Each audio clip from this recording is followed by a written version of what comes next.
Member of the uh Lakota nation, right? Well, yeah, sort of. That's like a much more nuanced discussion. So this is how we sort of introduce ourselves. Hala Damn. Talkepe, me and Ma Oglala Lakota. I say hello, my relatives. I am of the Oglala Lakota, so that's a little specific, and we come from the Teton of the Ochete Shakawin, so Teton Lakota, and that the Ochete Shakawin is the seven council fires. So there's several larger nations that belong to a confederation that formed, anthropologically speaking, about 900 to 1100 AD, around like when Cahokia, collapsed basically. And so, Cahokia, I believe in like our guttural English term that would be Cahokia, right? yeah, Cahokia. That's I right say across it the with the C just because of the ch, because that's how Lakota say it. But Okay. That's right across the river from me. It's right here. yeah, yeah, we were down. I mean, we went all the way down to the Carolinas. Like in fact, I sent a map of the Ochete Shakawin ancestral homelands. But it's pretty much any Suoan peoples, people who speak a Suoan language. They're able to usually trace themselves back to um, these deeper anthropological migrations, right? And it should be on like the left side of the Dropbox, um, towards the bottom. Thank you for But giving me anyway, directions. Huh. I try to have it open for people, but as you can see, it's a very huge place. We trace our oral histories back to the end of the Ice Age. That's when we became Lakota, in our opinion. Okay. And so we say we came out of Wind Cave. That's where, and that's not the only place you'll hear Lakota say they came from. By the way, Wind Cave is where my people came from. That's where Okay. we held up during the winter, well, the Ice Age. Okay. And So has but there there's like people. so have Oh, God. has there been like a like I guess has Wind Cave where your people came from, like, has that been placed? Yeah, Like, where no, was Wind it? Cave is a national monument. You could go. They have an elevator down. You could go tourist it up. Oh. There's a constant flow of oxygen that happens there, so it Uh-huh. makes it a great place for people to hold up. You're not replacing your oxygen faster than you make it. Make your CO2 or whatever I'm trying to say. It's early. Yeah. But there's people that will tell you 15 miles away from, I mean, 15 to 60 miles away, a different cave that their group emerged out of instead. And the extensiveness of Wind Cave would suggest, why not? Like, you could fit quite a few fucking people in there if you really tried to. Well, Wind Cave is in South Dakota. As a Missourian, I am now obliged to go see this cave. I like caves. I recommend it. Anybody who comes this way, it's one of the better That is a things you could come visit instead of like Mount Rushmore. that is a beautiful bison. I learned very recently that they have horns. You only recently learned that? Like, I've never seen a bison in my life. Where? Okay, you're in Missouri. The white people killed most of them. Yeah, I know they Yeah, used to be all over the continent. Like, if I recall correctly, they even used to be in the Northeast, but the white people killed them all. yeah. That Buffalo, New York was called Buffalo for a reason. Yeah, like I did not know that these buffalo had horns. Well, so what happens is, so after the Ice Age, how my people get involved in this practice is, the first thing we do is we go north following the buffalo herds into Alberta, and we call that the grandmother land, Mhm. because that's where we learned how to be Lakota. We learned how to survive with the buffalo. The buffalo to us represents everything. It's our entire way of life, from stepping out of that fucking cave to now. Buffalo is still sometimes cheaper than beef on my reservation, Really? because I mean, it's not like beef's cheap, but the fact is this is a luxury meat that becomes cheaper because it's more plentiful where we are compared to the cows that the ranchers maintain control over to, sell off to some business. And it's a whole fucking thing. But like literally, I know people surviving off of more buffalo than they are beef, and they're the poorest in all of the United States. Literally, that's Yeah. not even an exaggeration. I've never eaten buffalo. Oh, it's fucking delicious. It's a leaner beef, basically. Like imagine if you had like a lambier taste to your beef. Oh, That's kind of how I describe that it. actually sounds pretty dope. So Like I love good. It's lamb and I so love good. beef. So you combine my So good. you've combined my so you basically have an animal that combines my two favorite meats. Oh Jesus, look at me. I'm a fucking glutton. Um Lamb is so so fucking good though on a gyro or something. yeah, I love lamb. I'm actually starting to prefer it to beef. I haven't got my coworkers addicted to it yet. They're like, okay, keep eating weird shit. You're gonna drop dead in here, and we're gonna have to call the ambulance for you. Why? Because our coworker keeps eating weird shit. I'm like, lamb is not weird shit, but okay. I had a roommate who thought it was weird I ate buffalo, and I was like, "Your husband used to ranch buffalo. What are you You're yeah, talking and like about?" you're literally indigenous. Like what the Oh yeah, but they're Jewish from New York, so it's like I was the first ever Indian they ever met. They were like, "Whoa!" It was like an anthropological project for them, really. I have an Aboriginal friend of mine on Twitter, and like I believe he's in Melbourne studying, but like he's from the Northern Territory, and like he says like all of Australia is racist, okay? Like all settler colonial countries are racist, but like in Melbourne, it's a different. Like Melbourne is one of the major cities of Australia, and like in the Northern Territory, they'll just call you the N word and try to fight you and do stupid shit like that. But in Melbourne, like they're all like, "Oh, you're Aboriginal? I'm so sorry. Look,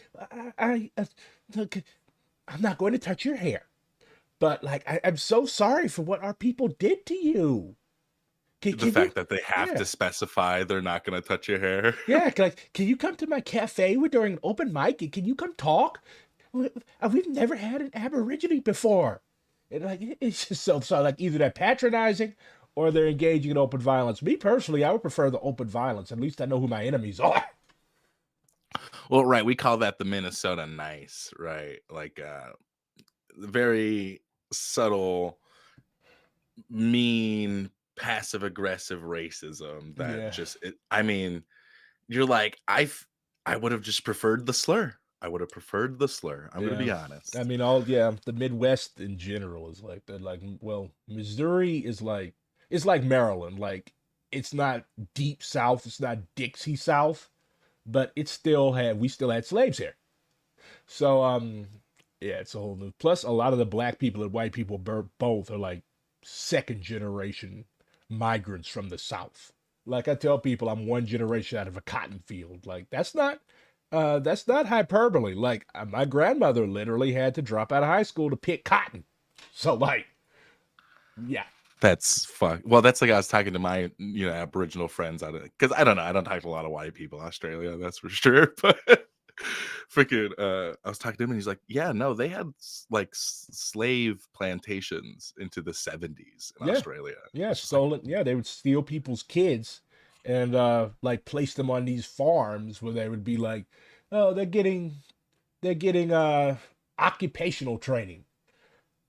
well, And and then they also did breeding programs with them, like straight up, like into the 70s. You were not allowed to fuck another Aboriginal. yeah, they wanted to. Yeah, I think Brazil did something like that too. Blanqueamento.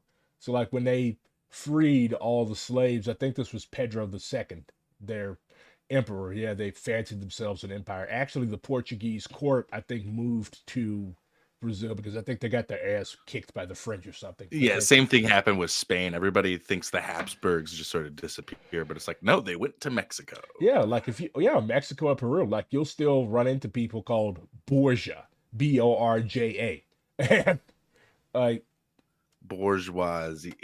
yeah, or that old like the Italian Borgias, like they were of Spanish origin. Jesus, this is supposed to be about decolonial Marxism. Why are we talking about inbred European monarchs? Hey, this is all interconnected the way we say it. Yeah. So we have a word for it called matahie oyasin, which means all is related. We are all related, all to all my relatives. And a lot of people only limit that to other humans or maybe animals too. But it's like, nah, we consider the rocks living in my culture. So it's, like what we consider life is completely different to what Europeans do. And I think touching on the extensiveness and totality that's still prevalent today, especially with our parents. I mean, the 70s, my dad was born like 72 or something like that, so it's like, I don't know. To me, that's not that long ago. And then the Homestead Act here in America doesn't end until the 70s, in Alaska, the 80s. So it's like you quite literally have living recipients of Homestead Act land. Like, I know people who have bragged to me about giving back giving back the land without the mineral rights to the tribe that it was stolen from, and it's like, So you give people, well, honestly, as a Marxist and as a decolonial revolutionary, I'm not. You return the land because, like, when you say giving, it means that like the land was yours to give in the first place, though you took it and you illegally occupied it. So you give people, well, you return to land to the nation to whom it belongs, right? And then you keep everything else so that you can continue to make money, but you can pat yourself on the back. Like that's that's so white. like That's that's the not. insidious racism I'm talking about. It's like so passive aggressive, and you don't even realize you're doing it half the time. It's like, you are horrible, dude. I get you're like thinking ahead with your pocketbook, but that money you could potentially make is predicated on a lot of years of genocide, just so you know. Yeah. And that's still like, I think the only place poorer than us, that reservation that I'm talking about with the Crow Creek. But and that's out in Chamberlain, South Dakota, and I could tell you stories. It's a horrible, horrible fucking border town. Back in the 50s, I want to 50s, maybe 60s, there was a plan called the Pick Sloan Plan. And what it did was it established 5 earthen rolled dams on the Missouri River, Hmm. um, upriver, not downriver where they experienced the flooding. It was all upriver on Indian land to force flooding into traditional seats of power to undermine dual power structures essentially on the reservation. And this all occurs during like the New Deal and stuff like that. These are like make work projects to bail out the white working class and any native who's willing to assimilate, right? Hmm. But at the same time, like my aunt, her childhood does not exist anymore. It is underwater. You cannot see it anymore. Wow. Yeah. Like that. That's mind-boggling to me. Yeah, like people think that like dams are like, oh yeah, they're good and they make power, but like you can't just wall off a part of a river and like expect there not to be something like the water isn't just going to seep back into the ground. That shit is going to end up everywhere. Like there's Well, like the Lake of the Ozarks. I don't know if you've heard of it or not, but it's in Missouri. Like it's the biggest lake in Missouri or some shit. Like people think that this is like natural. No, it's literally a hole in the ground made by some like project, I think in the 20s or 30s. But yeah, like dams and shit are extremely destructive. yeah, I can instantly see that's a damn lake. I can instantly see that. Holy shit. Yeah, but it's That looks huge. You that know, that's like our vacation spot, either there or Branson, which is horrible. I much prefer the lake. the hairy ass Truman State Park downriver. That's fitting. Yeah. Buffalo are so cute. I wouldn't get up on one because they have horns and would murder me, but they are so Oh, cute. instantly. They Love. so okay, this is one of my favorite stories. Going back to the res for like the first time in a long time, right? And freaking this You're dude's from having, you're from Pine Ridge, right? yeah, Pine Ridge. And so going back to Pine Ridge for the first time in a long time, I'd basically just been working since I was like 14. And 14. yeah, yeah. I started working before that as a paper boy even, but yeah, 14 Oof. years old, I moved out and started my life.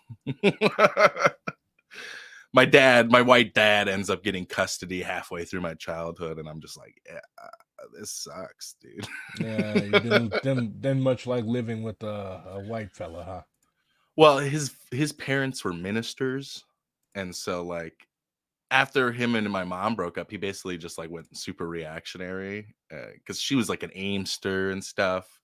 And so then he basically just embraced as much Christo fascism as possible and became Oof. like an Alex Jones type. And it was just, And yeesh. yeah, yeah, So I I watch hours and hours of Alex. I'm kind of known for being able to refute Alex Jones talking points and shit because I watch so much of it to start refuting my dad when I'm like 14. oof. But if not for him, I probably would have never, pursued correcting people on the internet who are horribly, horribly fucking wrong about the most basic historical facts. And then I'd never have become a Marxist, trying to correct my opinions on shit I knew nothing about. I mean, that's how we develop. Like nobody, like I tell people, like nobody drops out of their mom's You didn't womb as fall a out of a coconut tree. Sorry. yeah, yeah, well, Bring up that meme again. yeah, yeah. I wasn't plucked out of no rice paddy, but I'm sorry. I'm just looking at all these cute little murder cows. That's what I'm gonna start calling bison. Murder cows. Murder cows. That's what they are. Look at those fucking horns. Well, like, don't all male bovines have horns? I don't know why I'm so obsessed with Yeah. buffalo horns. But even then, I think all buffalo have horn. I don't know if females though. But so I'm coming back to the res, and this dude's having a coming of age ceremony for his daughter, right? And so he's like, "I'm gonna hunt a buffalo the old-fashioned way." To him, that's with a bow and arrow. Has this person ever had this person ever seen a buffalo? Yeah, yeah, of course, of course. But I think this might have been like the first one he's hunting, right? So he's trying to do it. He's trying to impress everybody around him. Um, yeah, my family was involved. My family led Wounded Knee. Really? Anyway, Your yeah, family? let it. Yeah, like that's I don't, Wounded Knee 1890 or Wounded Knee 70 1973. 73? Okay. 73, yeah. 1890, there was only one survivor the 1890 massacre had one survivor that lived up until the Wounded Knee siege. And actually, I'm surprised I didn't include a photo of her. I can quickly upload one. But I mean, literally, she's found by my ancestor American horse at the truce flag, right? And her mom's dead, but she's still feeding on her. Wow. Like it's a fucked up scene, but then that lady ends up coming to the occupation, and supporting us. It's like you quite literally had survivors of that Yeah. 1890 massacre there. This history is not that No. long ago. There's still people walking around whose grandparents were enslaved. Like Right. yeah. I don't think people quite get how recent it was, and it's kind of because your history books, I mean, when you're being taught in high school, you maybe get to the 90s, Mhm. and you're lucky if you do. Yeah, And it's becoming really bad down south because now they're trying to take away like teaching of and like okay, our schools are already propagandizing children. yeah, But it's right-wing propaganda. Like there is no left-wing conspiracy to brainwash little white kids to hate themselves and hate what their people have done. I wish there was. Of course, I'm not in favor of teaching people to hate themselves, but right. hating what their ancestors have done, I mean, that's what should be taught. That's what should be taught. 100%. Like I think I've literally never seen a buffalo in the flesh, and there used to be millions of them. 600 million Six is hundred the million, 600 million bison all dead like because half a billion buffalo, more than you could ever eat. You yeah. could hunt to your enjoyment.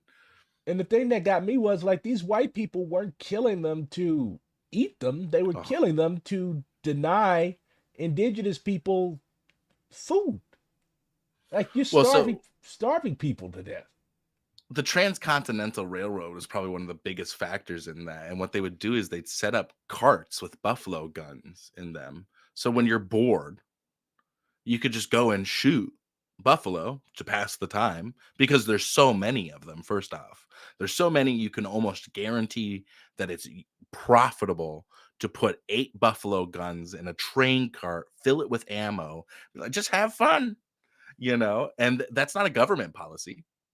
That is just private business, maybe Lumpins fucking selling bullets to make a buck. Who knows how this actually started, the root of it. But we know for a fact that it's the oh, what did they call the associates out in Berkeley and fucking Stanford that ultimately the combine is what they call themselves. But freaking these rich men create an ad campaign and convince people that we need this transcontinental railroad. It's still cheaper to ship over the water. To this day, it is still cheaper to do that instead of transcontinental railroad. It was never useful, never helpful. It's literally done nothing besides create another avenue of shipping and monopolizing. I Yeah. mean, like, what's the point of that? Like, why can't we fucking pay attention to the shit we have that's cheaper and more cost effective to use? Why would we? What the fuck? Yeah. Well, Well, and then we gotta wrestle with the fact that so much of US labor history is trying to redeem, this railroad half the time. And it's like, well, it's actually rotten to the core. mhm. Like the workers should be trying to end that job altogether and create a better world, Yeah. not just get better wages. Yeah, and that's the difference between being a real proletarian revolutionary and being like a social democratic economist. Like, I'm not talking about somebody who's literally studied economics in university. I'm talking about like in a Marxist Leninist Maoist sense, an economist is somebody who doesn't give a shit about the working class. The finest example of an economist would be Sean Fain of the UAW. Like, he talked all this big shit, just like feigning at being a supporter of the people of Palestine. And what does he do? Go ahead and endorse genocide Joe. Why? Because and like people were defending him. Like people, so-called Marxist revolutionaries were defending him. Some of them even went so far as to say his duty isn't to the people of Palestine. His duty is to the people in his union. And I'm like, oh, God, you people are so like, you haven't studied any labor history. You people are so fucking cooked. Like, you know This what? is Like, why Lenin said, y'all fall in to reaction. yeah, This is exactly it. like people are, yeah, you talk about like, so basically you're saying fuck Palestine. That's what you're saying. Like, oh yeah, we'll make all the pious noises, but in reality, we don't give a shit about these people. We give a shit about ourselves. And like that's why people always ask, like, why hasn't America had a revolution? Just look at what the raw material that we have to work with is. Of course, Lenin, who many people, despite claiming to have read him, they have never really done an in-depth study of Lenin. Like they don't know that this guy routinely castigated the British and the American labor leaders, Sean Fain's class of people, for doing the exact same shit that he has just done. Like people understand like how world shaking the Russian Revolution was, because it wasn't just on behalf of Russian workers. It was on behalf of Finnish workers, of Baltic workers, of Central Asian workers. Like there were many, many nations within the prison house of the Russian Empire, just like there were many, many nations within the Soviet Union. Some people would claim that the Soviet Union was also a prison house. I think the argument could be made. Um, like during the revisionist period, it definitely was. Even going back to under Stalin, like I Well, you mean, can argue there was an attempt to democratically overcome the contradictions with the colonial question in the USSR, but when we're asking why does it fall, I think the answer is pretty obvious. It's an inadequate address of those questions. yeah, like Stalin was literally like. Have you wondered what I know you've wondered why, but like, has anybody like asked why the Chechens and the Dagestanis and all of these Central Asian Muslim peoples are so pissed off in Russia right now? Like pissed off enough to go and massacre people in a It's theater not last week? CIA. It's fucking No. real contradictions that have Yeah. just never been handled correctly. Yeah. Like Stalin, who was the king of incorrectly handling contradictions, like literally deported these people's ancestors. Well, right. Like there's really, I mean, compared to where when Lenin's dying and they're implementing their policies to try to correct these issues, right? like a lot of it comes off as milk toast middle grounding, Hmm. honestly. And it once you learn that history, it's no wonder he starts mass moving different its ethnic groups despite writing the national question. It's like, well, he wrote that in Vienna before they took power. Yeah, He now has power. It changes somebody. That's yeah, just what happens. yeah, They have to be held to account. yeah. Plus, it's like, I mean, I give Stalin a little credit because like he actually was of an oppressed nation from the Russian Empire. He Oh, was Georgian, 100%. but like Marxism and the national question, it's always been kind of mid to me. But of course, I'm kind of Oh, it's not the end all be all at yeah, all. You like need to go beyond. I'm kind of spoiled because I'm black and we have our own theoreticians of the national question. Of course, many who have been like based off Marxism and the national question, but we need to like get away from this idea of using texts that were written 80 and 90 years ago as Bibles. Like it's just not going to work. Like people ask like why Marxists, Maoists, whatever have no political power in the United States. It's because we're all stuck in 1968 or 1917. Like none of these people predicted the smartphone. None of these people predicted the internet. Like the fucking internet has been a world historical creation. Like we literally cannot imagine life in the year 2024 without the internet. So that's a world shaking, world historical thing. So we can't advance and do the tasks that we have as Marxists if we're like chained to pre internet systems of thinking. Like, I'm not calling for revisions. Oh, yeah, just throw out anything written before the year 1978. But come on, we got to do better. So I'm looking at this map. I've been staring at this map for a very long time. I did not know. Like, apparently, there's a little chunk right here of indigenous people in my state. You also have like Oklahoma, for obvious reasons. I guess this is the Dene, the Navajo. Navajo Yeah. reservation. Uh, this is you up here. Well, right. And so in the bottom left, you can literally see the counties based on the population density of Native Americans in South Dakota. No, on the bottom left of South Dakota, you can see a big purple square just fucking right there. Your mouse is almost on it. Yeah, so is that Pine Ridge? Yeah, that's Pine Ridge. And then if you go and pull up the food desert map or life expectancy in America map, or it's strange why those are all a very bright color. But yeah, So, food so deserts, you can see literally those three, all those counties right there in South Dakota are all reservations. yeah, None of those are white areas. Those are all reservations. mm-hmm.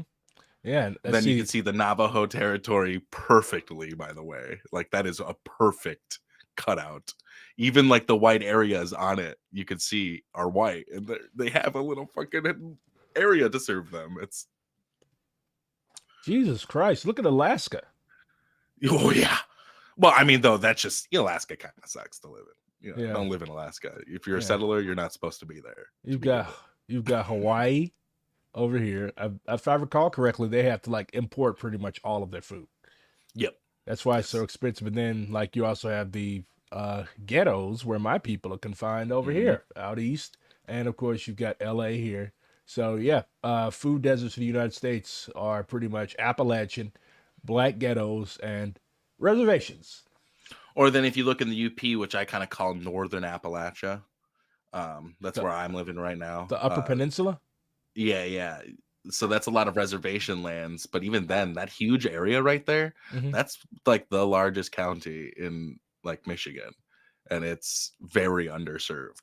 Hmm. Like that's even a white area. Like it's I don't know. It's kind of like telling that these old mining towns are the ones dying, and or it's reservations, There are reservations or hoods.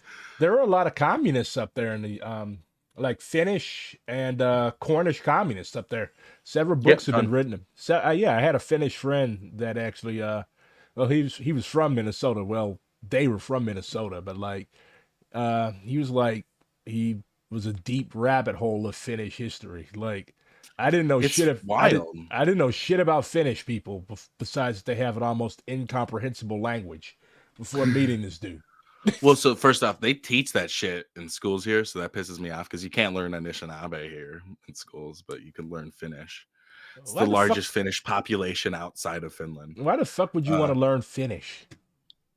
well, Even Finnish people don't like speaking that shit. Like you could literally try to speak Finnish to them. Oh, thank you, but don't ever try that again. yeah, literally though. But, well, like they're sauna, like they hate it when you say sauna. It's sauna. Well, we could always just call it a fucking bathhouse. Right, yeah. But like they come here kind of fleeing like the fascist takeover. A lot of the communists, like there's this huge influx early on, and a lot of people will remember the Italian Hall disaster in Calumet that led to a lot of people being trampled to death and a fire breaking out, all because a Pinkerton shouts fire during a Union Christmas celebration and then shuts the door and makes it so they'll fucking die. Yeah. And the Pinkertons are literally like the descendants of, I mean, the ancestors of every fucked up wannabe militia literally in American history. Like those people were just so fucking evil. Like if most people learned about them through Red Dead Redemption. Like, well, so Ward Churchill, I had a few hour conversation with him once upon a time. He's sucks. He's not a good person. He's probably a federal agent, just so everybody's aware. Oh no. Yeah. Like the fact that he's one of the most prominent voices on COINTELPRO is a problem. That's why there was a huge push to switch from snitch jacketing to fed jacketing. Like there was a concentrated effort to combat his language. A lot of people aren't aware that was a planned discourse. Like it's a whole fucking thing. But Ward Churchill spent a good amount of time talking about the War of Northern Aggression in our conversation to give you an idea of who he is. Wait. Yeah. The Civil War. Yeah. Okay, the War of Northern Aggression. That's what he called it. I was kind of skeptical, but now that I'm hearing that this motherfucker thinks like, yeah.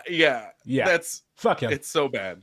Well, you got to remember he was friends with my uncle Russell Means, and Russell Means was a huge anti-communist once they became friends. Wait, Russell Means was your literal uncle? A literal uncle, yeah. Holy shit. A great uncle, but like the Means Ranch is kitty corner from the land we work on. Holy shit. Yeah. Like I mean, like it's name dropping, but it's not for us. I mean, is it really like, I mean, it's Russell Means. He sucks. Yeah, he sucks. Yeah, like in these circles, I don't consider it name dropping. Yeah, like what benefit would that be? He's like, oh, by the way, I'm related to this guy who smuggled guns to the Contras. Yeah. Wait, he did that? With Ward Churchill. Holy shit. Yeah. So Ward Churchill sets up a secret meeting between Russell Means, Churchill, Elliot Abrams, and Oliver North before Iran-Contra even happens. So this is like the precursor to that idea. How the fuck did Russell Means get to know people like Oliver North? Well, so Ward Churchill is my only explanation. Ward Churchill used to write for Soldier of Fortune. The Mercenary magazine? Yes. The Mercenary magazine that supported Rhodesia and like literally recruited cocaine addicted Vietnam vets to go and get their asses kicked in another jungle war. That Soldier of Fortune. Yeah. So that's my only explanation of how you could possibly have had that connection, because holy shit, prior to that meeting and stuff, Russell Means is friends with the Sandinistas. Like he's literally friends with the opposite people. That's who he knew there. Holy shit. That would be like fucking Fred Hampton being friends with Papa Doc Duvalier. Seriously though, it's mind-boggling that people aren't more aware of that history, right? Because like even that, like just the other day I got tagged in somebody saying, what would Russell Means do? It's like probably something fucking stupid, I'm gonna be honest. My uncle David Swallow Jr., that's who I prefer to support and stuff, over the Means types. Bill or Russell, I don't like. I like Bill, he's a nice guy. He's definitely a lib. Anyway, most people don't know who Bill is. He's the chairman, I think, of the IITC, the International Indian Treaty Council, and stuff like that. Like, still alive, dude. They call him Kills because of stuff that happened that's unofficial at Wounded Knee. So it's like, wait, there was a body count on the federal side, huh? Like, Why don't we hear about that? I mean, yeah, just from reading of the several exchanges of gunfire, like, I mean, it's just like basic probability that's Not several, it's hundreds, like yeah, all night. yeah, Like, I like mean, literally, like the amount of ammo they shot was more than at Vietnam, I think. Like, it's like a crazy fucking number like yeah, that. like the fucking feds would be like, oh man, it's fucking cold here, we're bored, let's shoot at the Indians, and then of course, naturally, the people that were in the hamlet, they shot back. Like you said, many of these people were Vietnam veterans. Oh, 100%. You know, like, well, Bill Means was a fucking Vietnam vet, maybe Korean too. I know he served in two places, but like, you know, these people, they're not good people. You know, they're just revolutionaries, so to say. Like, they want to change, and the way they're being treated really fucked up. And so, like, David Swallow, he's really good about it, you know, as far as a level-headed approach goes to it. Like, Russell Means is known for his Clout chasing. clout chasing. Yeah, there you go. There's an outfit we call the Russell Means outfit, you know, where he dresses up all Indian and stuff, you know. But David was trying to feed people on Thanksgiving who were struggling on our reservation, so that way they wouldn't go to the church who's going to preach to them and try to convert them to Christianity, you know. So he was offering a Lakota alternative to that function, right? And Russell Means, instead of fucking up any of these churches or anything like that, goes down to the Lakota feed, turns over the tables and shit, fucking tosses it all over. And it's like, what the fuck is wrong with you? He sounds like he sounds like a couple people that were hanging out during the Stockley protest. Like the thing with St. Louis is like we have riot season here. Like I don't know what it is, but like every like 3 or 4 years we're actually overdue. Like something happens and we end up with riots. Interesting. Riot season. Yeah, you're from predict it. you're from out west. You've ever been to Portland? They have it there too.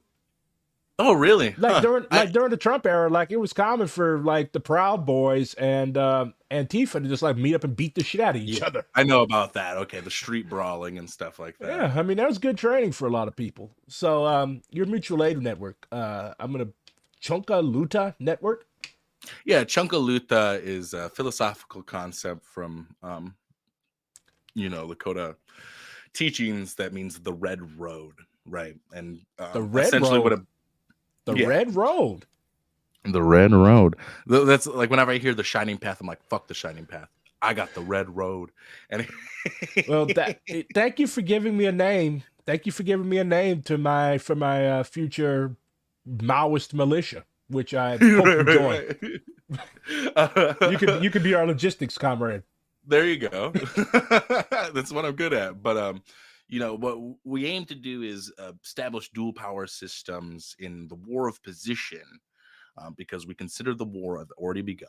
We need to be serious about this. The only reason I'm public about this is so you don't have to be. That's it. I am public about it because my family and shit have given me the street cred to fucking come and say we actually know how to fight the government. Russell Funny Means enough. gave you street cred. Well, I'm sorry. I'm sorry. I'm gonna fuck with you about that for the rest of this. There's more than Russell Means, okay? I know. But yeah, Russell Means, David Swallow Jr., and then Jesse Jackson all go to Tiananmen Square right before the incident and shit. It doesn't look good. Okay, let me tell you that. Wait. See, I don't have illustrious ancestors. What do you expect? He brought up Jesse Jackson. Like, oh yeah, that's my fucking grandpa. Oh, could you imagine? No, I don't have any illustrious ancestors. Well, and I don't really consider him illustrious. It's just like, you know, if you represent 2% of the population, I remember asking my you're the most famous Indian. Yeah. you're gonna get around. It's I that asked my simple. I asked my grandma, like, was she involved in civil rights movement? She was like, boy, I had like four fucking kids to raise. I wasn't going out there getting my ass beat by no Peckerwoods because I would have knocked one of them the fuck out and spent the rest of my time in prison. No, I looked at it on the news. I'm like, well, thank you for being honest.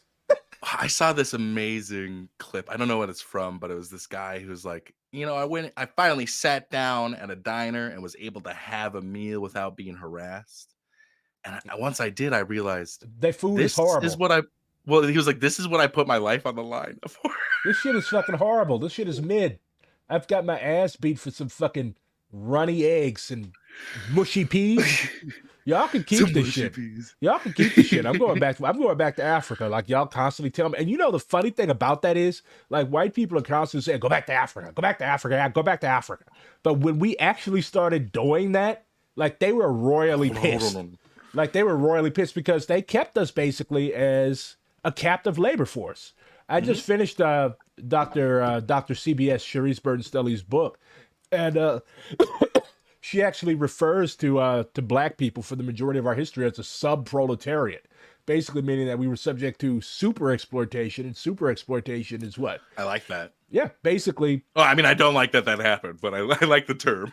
yeah, basically, yeah, we were proletarian, but we were like something.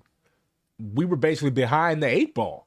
Like at least white workers could advance and like they could be skilled. Like we were not allowed to do any of that. Our job was basically do the shittiest, most meaningless, muscle racking, brain dead work.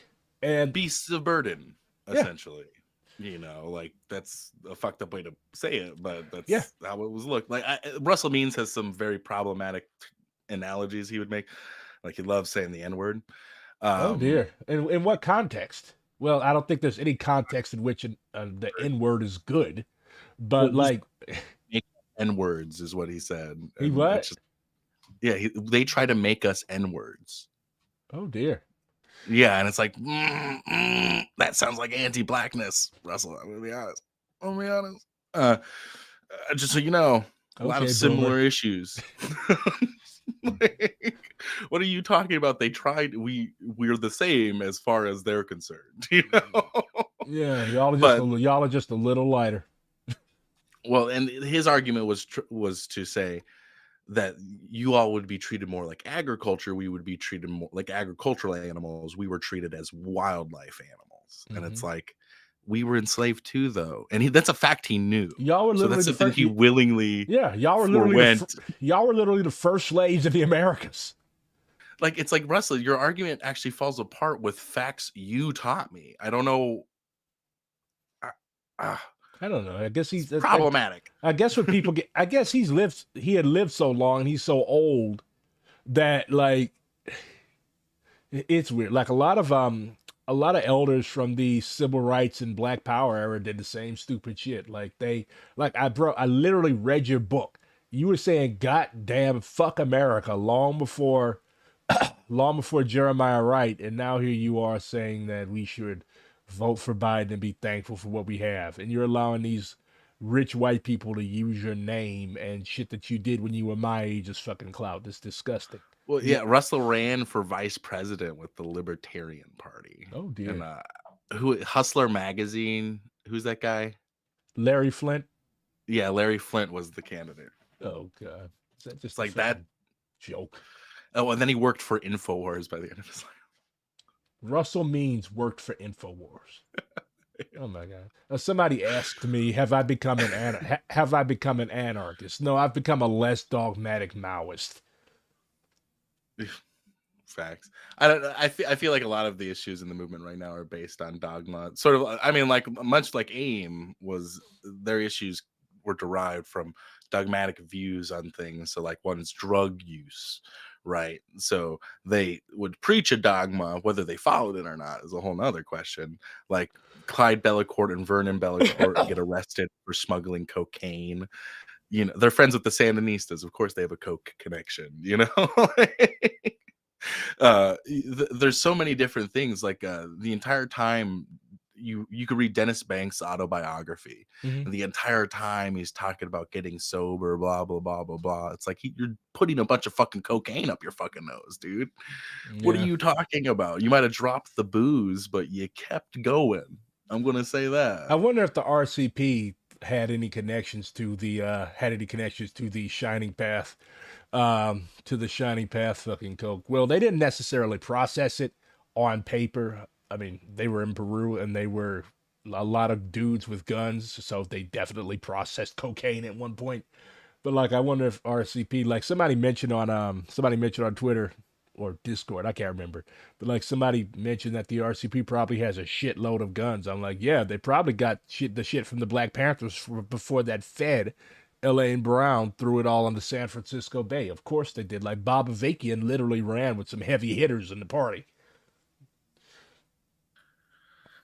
Yeah, I don't know too much about any of that history with Bob Yeah, Avakian. I try to avoid him, but yeah. It's pretty easy to do. He's a fucking old man.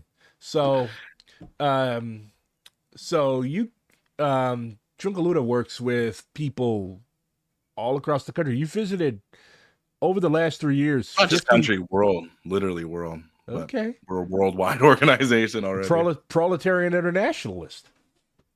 Of So course. you visited over 53 reservations in the U.S. and 18 urban communities, and you have partners from the Black Hills to Bulgaria, Grand River to Gaza, Africa to so-called Australia. So that's pretty based. Well, yeah. So our big thing is trying to actually have understanding of where the American movement is. You know, the American movement. And by American, as an indigenous person, what I mean is literally all of North America and South America, but that's a whole other thing that we're working on connecting ourselves with the people appropriate to handle those discussions, right? So, like, one of the groups is Codica, which is a Campesino program of led by the Mayan Defense League and stuff like that, which is a mostly women-led collective of Maya speakers that, um, you know. Right now in Guatemala, they've been having just crazy amount of protests and riots and stuff like that, pushing for, um, I mean, reform right now, but you know how it goes. Anyway, Mhm. not my business to speak their business. So they're, trying to do things through appropriate channels right now. Obviously, things in Central America are heating up. So hopefully, we can see a change in tactics soon. Obviously, I try to talk to specific elements within those circles that are more along my thinking. Uh, but overall, like, our goal is to establish these networks between people's, um so that way we're not blinded by, I mean, the totality that needs to be addressed. So many people, they think, you're overcomplicating things if you introduce the colonial question, but what Wait, our wait, hope wait. is. People actually say Yeah, yeah. that? Oh yeah, oh yeah. Uh-huh. How are you overcomplicating something when something is the like basically the The sole root reason? of the issue. Yeah. Yeah. Like you can't. Well, you have to do a mental gymnastics to be like, no, colonialism came after, even though capitalism emerges after colonial. Yeah. I literally had so-called Marxists, like this was like a month ago, saying that imperialism was historically progressive or Well, they always slavery. say that, Yeah, though, because like right? they have a very European concept of looking at the world. They have a very Eurocentric concept of looking at the world. Yeah, You got imperial. technology now, Yeah, though. You, like you see the 5 TVs every home has and doesn't need. yeah, Yeah, you're welcome. yeah, imperialism. Imperialism. Yeah, you can say that it's very historically progressive for Europeans. Like, but like, name one good thing that imperialism has done for the people of Palestine, has done for the people of Africa, has done for the people of the Americas. Like these, Well, and then they start sounding like that Monty Python sketch where it's in the Life of Brian, and they're like, "Oh, what do we have to thank the Romans for?" And you're talking about Roman occupation that leads to Israeli occupation. Like, the through line here should really make you pause and reflect that you're sounding like these British dudes from the 70s who maybe don't have the best politics, but have better politics than the era. Like that's where you're at. You're basically the Monty Pythons. That's your politics right now, and you Uh, need to do better. yeah, they don't want to do better. They just like hearing themselves talk. Like that's why, like, Stokely Carmichael, Kwame Ture, like made a very good point in one of his speeches that. Hey, where'd you go?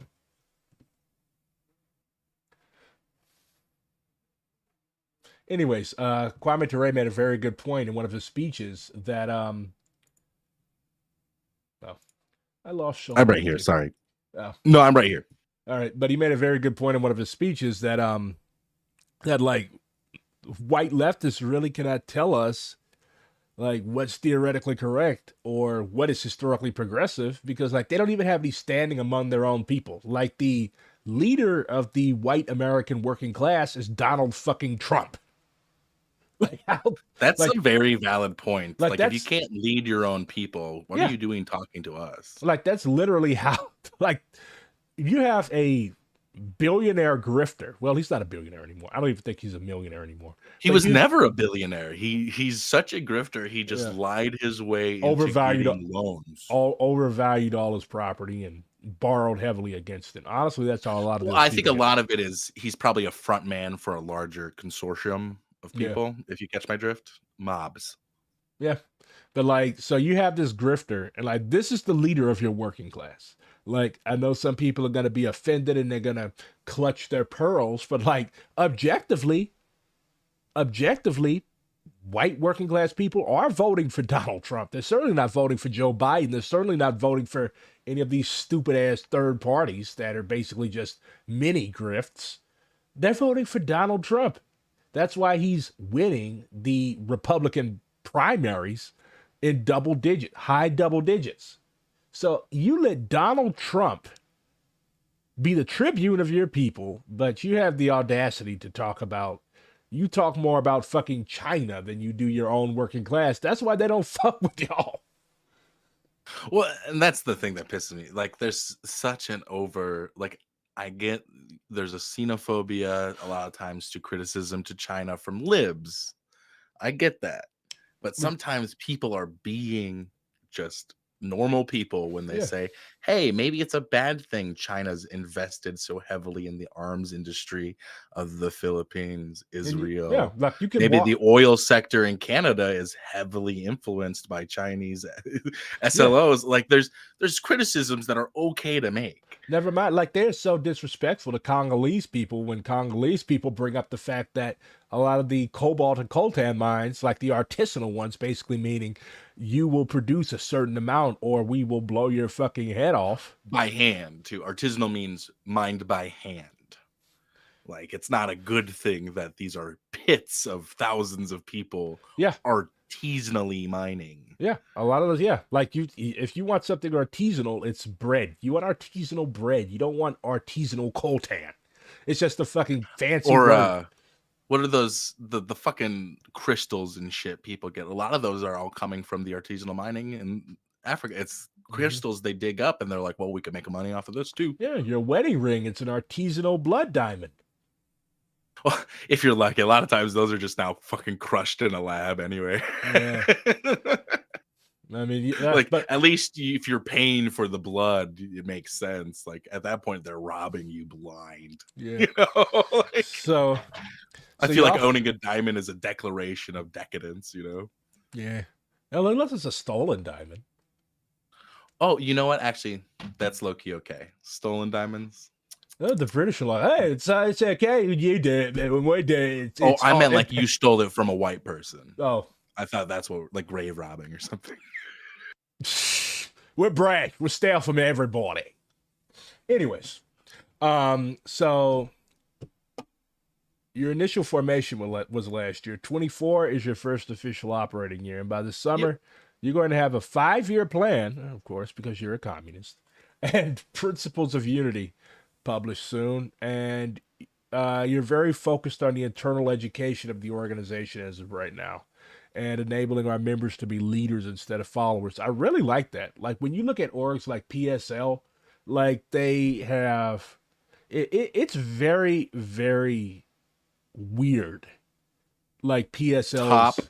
down Yeah, completely. very weird. Like the interactions of PSL members. Like if you say something that's even mildly critical of the org, or you mention that, hey, my friend joined this organization. It was the very first organization that she joined, and she ended up being fucking um being dogged out, made her do all the work, and you also had this fucking white pervert that was molesting her or trying to.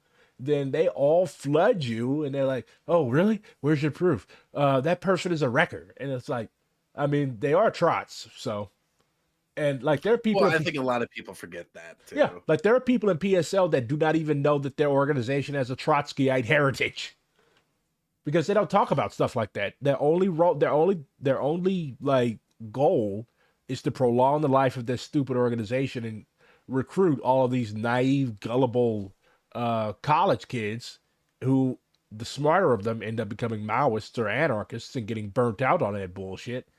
But the like the rank and file, they just muddle along. Oh, I love my local work. I love going to protests that do nothing and that we have to tell the cops about. But at least I'm doing something. Well, and that's always the excuse, right? We're doing something. We're doing something. Previously to this, I was part of a major indigenous organization that I try not to shit on by name because I'm not trying to wreck. I really hope they correct themselves and succeed. I really did believe in their project. It really sucks to see the direction it's went once they became a 501c3 and taking grant money. You know, go Mm, figure. many You such know, cases. many such cases. And I get it, access to money, but you know, but I left that group in order to because they were fucking saying if we need to be where the people are, and if the people are voting, we need to be supporting voting. I It was went, that is it was literally Lenin who said that we should not drag ourselves down to the level of the working masses. He wasn't saying that in a condescending way. He was saying that just because the working class is doing something, the politically underdeveloped working class, it doesn't mean that we have to do it too. Like I'm in DSA, a lot of people do that vis-a-vis the Democrats. Like, oh yeah, we understand. Like in theory, no, in reality, the genocide in like there's an Palestine. organic capacity of the working class to organize themselves, but that's not enough. And one of the most fruitful examples of that we've ever seen in history is the Italian Fiat factory takeovers, right? And specifically because the masses were not developed educationally, they weren't developed militarily. There was huge lackings as far as what a revolutionary party is supposed to prepare them for. Once a takeover like this happens, it'll fizzle out in a month, a few months, whatever, much like Wounded Knee. It did not last. The effects last, right? Those memories will echo on into the future, but until we prepare the masses in a way that they can first off feed themselves, they can clothe themselves, and they can support themselves without the state, we will not win. I noticed you said And so. Basically, you're arguing for a form of dual power. 100%, and that's our goal is we are establishing dual power systems during the war of position, because right now what you can do legally speaking very openly is build food forests. Food that will grow on its own, whether you're maintaining it or not, is a huge help to a guerrilla army. Use your brains. Like, you need food. You can't always take care of this food, or otherwise you'll give away the position. It's strategically not good to be maintaining farms. So Yeah. you need an alternative. You need to be thinking very differently with what's going to happen, because it's getting worse. I wish I was just being a doomer. I'm a very hopeful person. I honestly think we're going to make it. But, it's going to get fucking worse before we do. It's we liken it to the analogy of a buffalo. Hmm. And it's a good thing we spent so much time looking at them. What a buffalo does when a storm is happening, a thunderstorm, it just keeps walking. It doesn't stop. It walks through the storm till it gets to the other fucking side. That's what we're doing. I mean, it's It's a easier. shit storm. It's easier for them than it is for a human being. Fucking things weigh a ton.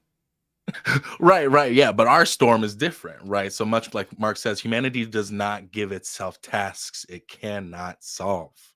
We can solve these issues. It just takes the political willpower and organizing and educating one another to that point, that we can work together to build another world. The analogy I like to use is the red road's going to bring us to a chasm that we will have to cross. There's going to be a point of no return. When we get to that point, we need to work together to build the bridge as fast as we can, or we won't make it to the other side. And it will be our faults.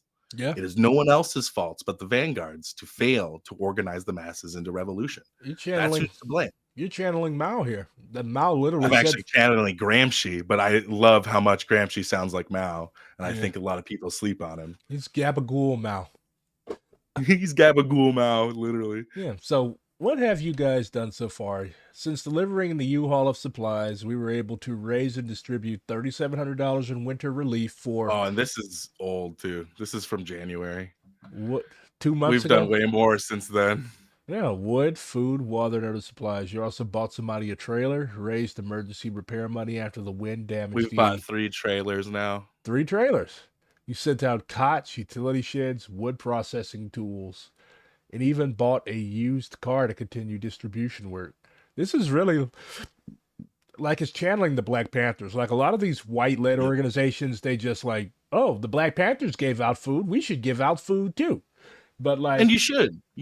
I mean, it's just you need to do more. I used to get into it with other Maoists all the time. They literally thought that distributing food was economist. Like, I think this was like 21, 22. Like, it was just nothing but debates over the utility of mutual aid. And I mean, in a way, the ultra leftists, the dogmatists, they did have a point. Like, if you're bringing a bunch of college white kids to the hood to hand out food every Saturday, it's fucking that's an anthropological survey. That's not mutual aid.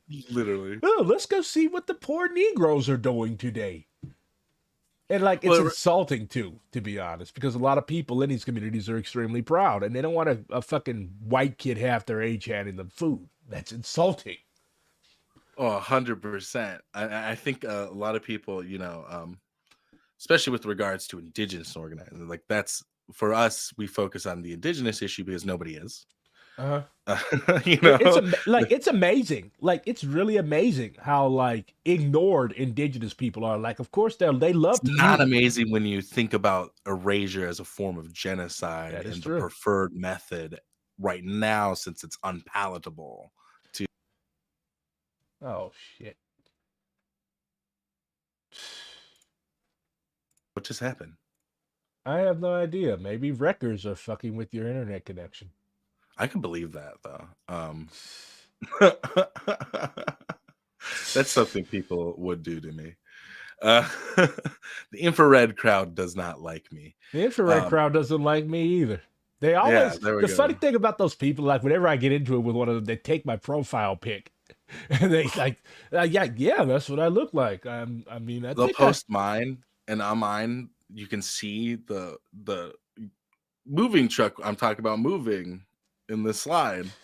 You can see it behind me, and they're like, clean your garage, and it's like, you think this is a garage one? Have you ever used a U-Haul? Like, hold on, there's a lot of questions I have for you. Yeah, how much money do you have?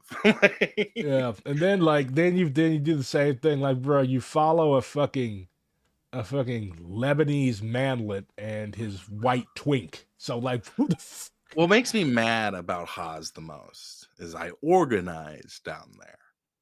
I know exactly where he lives. Like he's been doxxed. Like I know exactly where he lives. I know he lives in a very good neighborhood that is not wanting, and I know exactly where the nearest hub of Trump supporters is. It's a steelworkers union literally right down the road from him. Right? Perfect place to agitate if you want to organize MAGA workers. He's not going to do that. He's going to No, he went to fucking Warren 2 hours away and went to a Trump rally once, and then they've gone with that since, saying he does it all the time. He's not going to hang out with those people. Those people will lynch him because he's an Arab. Well, not necessarily. He's the right kind of Arab down there. Oh So yeah, you mean a Christian phalangist fascist? well, a business owner, his family's business owners too. Like there's uh definitely a class solidarity that goes on between those business owners and their white counterparts in surrounding suburbs. But it's sort of like a we understand the segregation, so this is my area, that's your area to make money, and we're okay with that. It's very interesting. I don't know if you've ever been to Milwaukee, but it's also very voluntarily segregated. Why would I go to Um, Milwaukee? Milwaukee is just fucking St. Louis with yeah, St. Louis Milwaukee. on a fucking lake. I hate Milwaukee. But yeah, Milwaukee's super segregated like that. Like I went into the Filipino part of town and they thought I was Korean. There's a Filipino part of Milwaukee. There's in every part of Milwaukee. I Huh. mean, it is the most segregated city in America. Like like that's like a fact. I thought St. Louis had that dubious honor, but I did not know that. I mean, you're Yeah, talking no, about Milwaukee is like fucking lines. Like I'm surprised they don't paint them. if I go there, I'd be like, hey, black side of town over there, this Bulgarian side. I mean, I feel like they during Black Lives Matter, they probably did designate black zones pretty easily that way.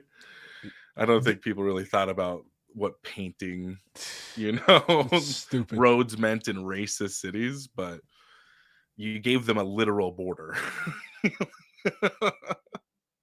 I try Yeah. to explain it to people like with land back, it's like 25% of land being used, and not even all land is being used in the United States, frankly, but 25% of the Most land. of it isn't. Most of this land is not being used, especially out west. Well, right. I mean, for what it is, it's being used for like soybeans, corn, and roads and pavement, parking lots. Yeah. Like 25% of LA is just pavement. That's a horrible use of land. Yeah. You got So when we're Henry. talking about land back, it means far more than just giving land back to indigenous people. It means stop relinquishing space to infrastructure that's one, inefficient, two, stupidly expensive, three, killing us. Yeah. Like why would we? Three is enough to say no. We can keep going. Yeah. Like car wrecks are literally one of the major killers of Americans. We have Henry Ford to thank for that. And So the only reason we're doing it is because it's easier to drive to your job than to walk there because it's probably super far away. Because in order to make enough money, you had to start commuting. Somebody invented the suburbs. Like there's like a million fucking reasons we yeah. need to rethink how we're using the land. And I don't think the Yimbys or whatever are going to really see the nuances in when we develop our land versus when they develop land. Mm. You also have a shipping container that is being filled in Toronto and mailed to Pine Ridge with building materials and mutual aid. And then you're going to use it for storage and then convert it into a storm shelter.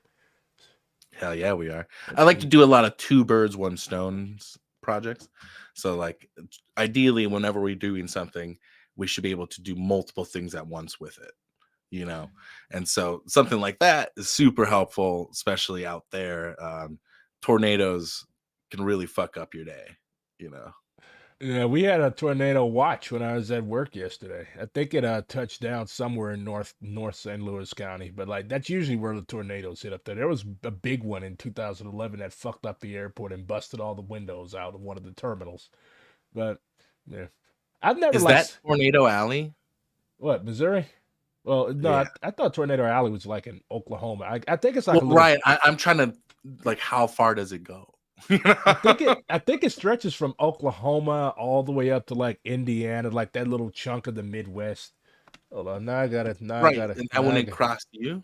now I gotta So I guess Google. I don't know geography very well. Oh, I know geography very well. I actually represented Missouri in the 2006 National Geographic Bee. Oh, I was Look, if we way. could talk based on reservations, I can. Okay, that's Tornado Alley. That is not what I pictured. Yeah, so North Texas going all the way up to almost up to North Dakota.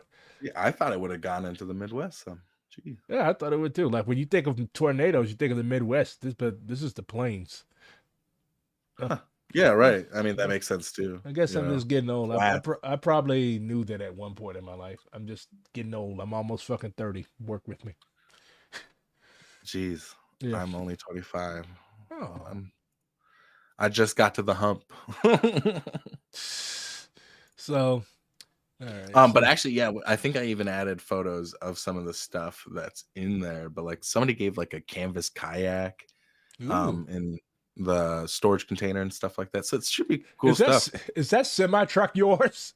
I do not think so. I think it's only the 2 U-Hauls. They never mentioned no semi.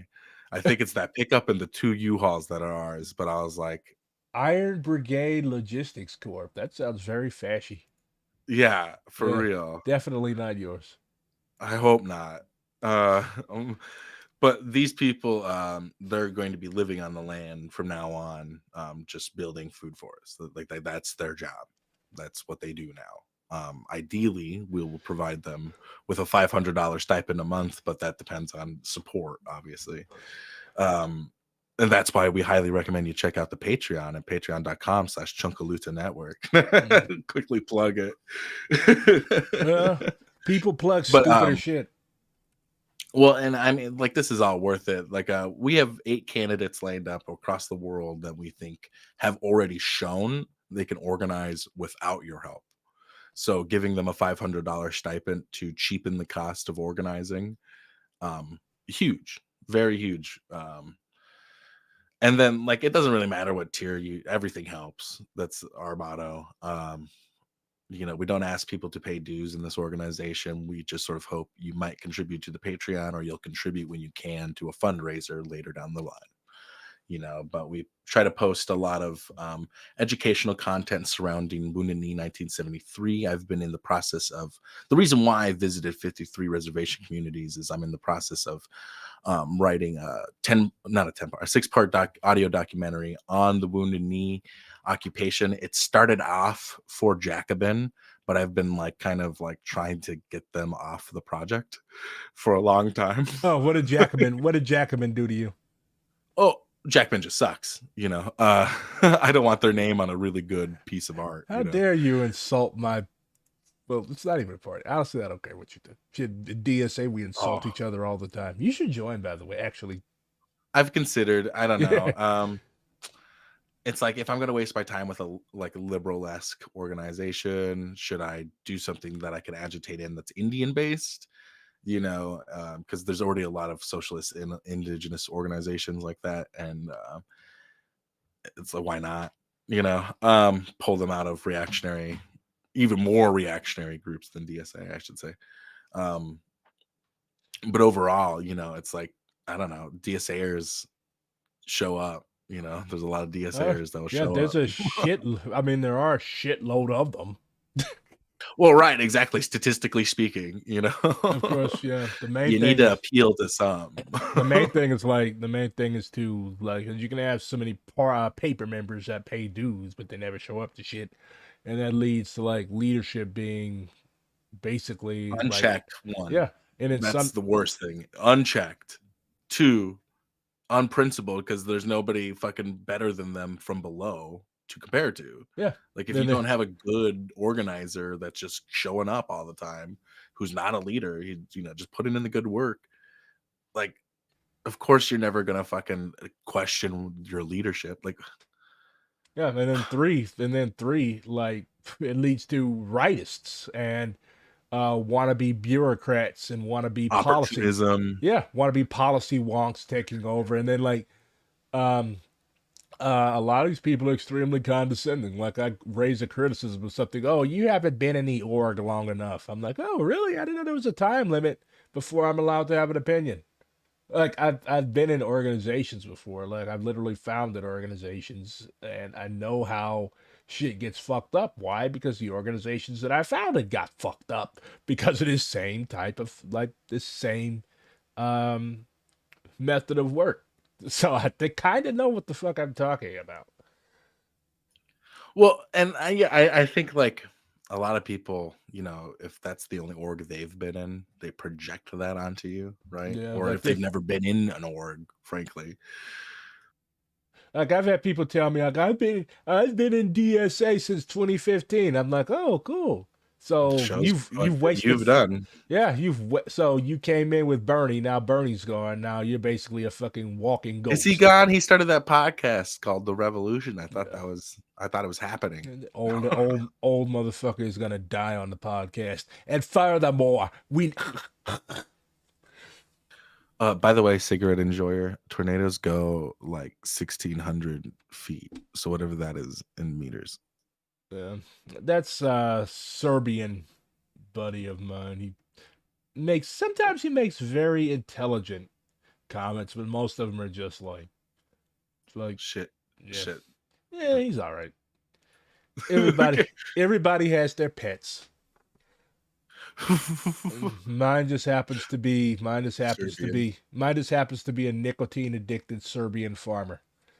Um, so this year, well, I guess this year and coming years, you Ideally, this all happens this year, you're gonna build a sawmill, enabling the people, theoretically. yeah, enable the people to drill into the aquifer and bypass the mini Waconi irrigation pipeline. Wachoni. So the mini Wachoni pipeline, mini Wachoni comes from the no DAPL. Well, that's when it was popularized. It's much older than that, but it means water is life. Uh-huh. And it's a pipeline that's like the only running water you have access to on Pine Ridge, but it's irrigation water. So don't Ew. drink it. Yeah, Yeah, that don't shit fucking has drink it. chemicals and all that sorts of A other ton. shit. But that's the fucked up part is people are connecting it and they're not even being educated on the fact they're not supposed to drink it. So Like now they've are the authorities encouraging people to drink this water? so they don't encourage it, they discourage it, but they don't do anything to inform the public that it's discouraged and like fucking so people will save up a ton of money just trying to connect to running water for the first Ugh. time ever on the reservation. Like 60% growing up of the reservation did not have running water. And this was how long ago? Me growing up, like just And you're up 20 until like and you're yeah, like 25. So this is early yeah, 2000s. yeah. Well, I mean, like into the mid 2010s, like Jesus Christ. this pipeline doesn't exist until after no DAPL. That's fucked up. Like we still have people in this country that don't have running water. Well, and then what's fucked up even worse is the wells we have, right? If it isn't drilled into the aquifer, which cost about $10,000 with the pump and blah blah blah blah blah, you know, and that's like if you don't know how to do shit yourself. Like ideally, all we need is the equipment, which is $20,000, and then we can drill all the wells we want, you know. But if you just drill into the water table, the immediate water table, about 20 feet, it varies, but about 20 feet, give or take. It's all infected with uranium from a mine we just got closed in 2019. There was a Right. fucking uranium mine on the reservation. Oh yeah. So actually, the whole reason it's theorized Leonard Peltier even got arrested because he gets arrested for building gardens. That's what he's arrested for. Let's like, yeah, the FBI gets shot, whatever, but the reason they're there is trying to fabricate consent around raiding this place, believing these gardens are bunkers, right? Whether or not they knew it, they weren't. That's really up to you. But they straight up lied about who even owned the property in order to get warrants. So it's like there's 5 crimes that let feds come onto the reservation. So Yeah, because they they're not. really had to fucking do it. Yeah, because like the way I understand it, like the FBI and all those other types of people, like they can't, like y'all have your own police, don't you? And they're not Yeah, allowed well, to. that's like I was trying to explain to a dude, just because like the land's held in trust by the federal government does not mean they own it. They in Yeah. fact cannot even come onto it without our permission Mm. unless there are 5 crimes committed. Like there's 5 different crimes. One of them's theft. So like the excuse they use is this guy Jimmy Eagle got into a brawl, stole some boots or something, and was supposedly at the Jumping Bull Ranch. Yeah, I The read about issue that. is, Yeah, I read about that. He was like supposed to beat up some white kids or something and stole their boots. well, and that probably happened. There's a lot of, like racial brawls and stuff that go on up to this day. Like it's just a common practice to just fight white dudes in India. Like it just a thing we do, drunk people are bored, you know. And that's, like there's some people that are respectable about it, sort of like a, who's the tougher, and then I'll settle for a while until beef comes up or whatever. But for the most part, it's just idiots, you know. Yeah. Back in the day, I guess it used to be more like a greaser type deal, I mean, yeah, I mean, like in urban areas, like when my uncles were growing up in like the 70s and early 80s, like when white people still lived in the city Yeah, right. before they all ran off, like they would do shit like that too, Yeah, I am like assuming it's common, right? yeah, it's very common. Like fucking 16, 17, 18-year-old kids, and you see a fucking white dude on your side of town. Of course, you're gonna jump him. Same thing. They see us on their side of town. Of course, they're gonna jump us. Like, and then shit, That's most of them ended up, America.